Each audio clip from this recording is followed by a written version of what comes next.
Terrence makes his welterweight debut. He does it in impressive fashion, stopping Jeff Horn in the round number 9. What'd you make of how he looked as a welterweight and his skills in this weight class? I'm not surprised, man. I'm just proud of him. I think I called the 9th or 10th round. I knew Horn was going to be tough. I knew it was going to be kind of touch and go early. You know, I knew Horn would land some shots. Everybody wanted to see, including myself, how Terrence would take a shot at 40 from a full-fledged 47-pounder. But class started to show over time. Horn was the bigger man, but he wasn't the stronger man.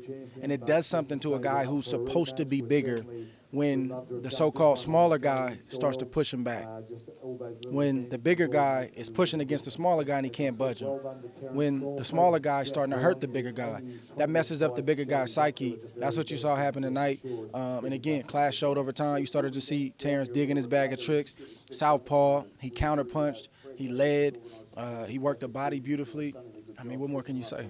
What were you most impressed by what he did in there? I mean, like I said, I'm not surprised. Like, I've been watching, you know, Bud for a long time. Like, I know what he possesses. If I had to say one thing, I'd probably say I love the way he performs on the big stage. He doesn't let the stage, he doesn't let the bright lights get to him. You know, and sometimes guys have everything. They have the skill, they have the ability to punch a power, you name it. But when those lights come on, they kind of freeze and they don't perform like they're supposed to. So you never fully see the best of them. That's not him. The brighter the lights are, the better he performs. One could say it would only get tougher for him from this way out because you got the other elite welterweights like Keith Thurman, Errol Spence waiting away. How does he match up with those two welterweights and the rest of the division, you feel? Spence, Thurman, Garcia, Porter, a lot of welterweights now that could challenge him. I'll put it like this. If you want to be considered the best welterweight in the world, you got to see Terence Crawford. That's simple. If you want to be the best in that division, you got to see him.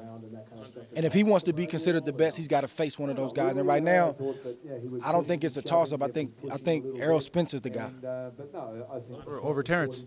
No. I'm saying out of the other guys that you named, like Spence is the guy that I would pluck out of there and say he needs to challenge Crawford, and Crawford needs to challenge him. And I think we're gonna get it. I really do. I just think again, the question is when.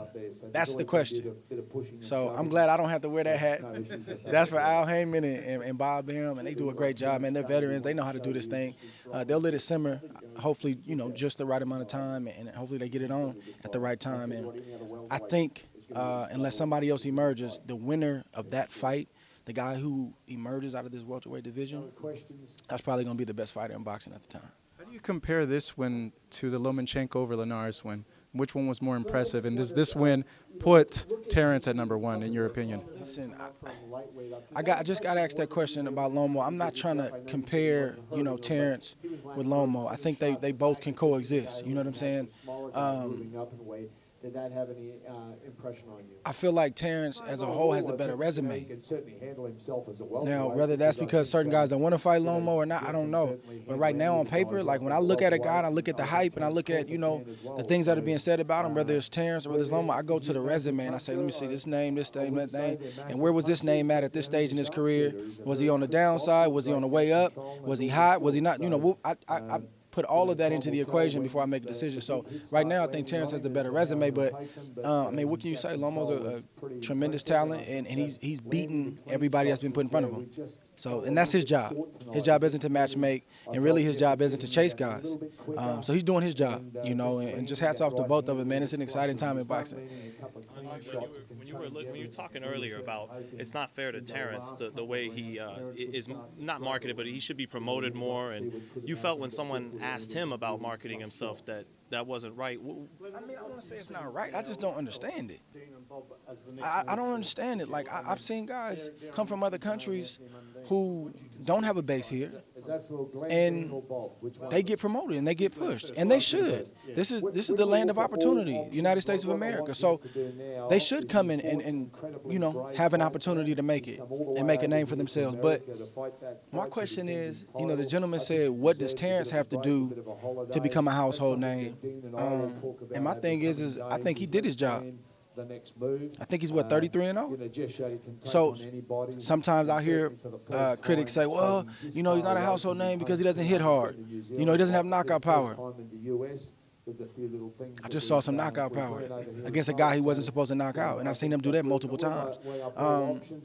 If Terrence has to do anything other than being himself, they're asking for way too much.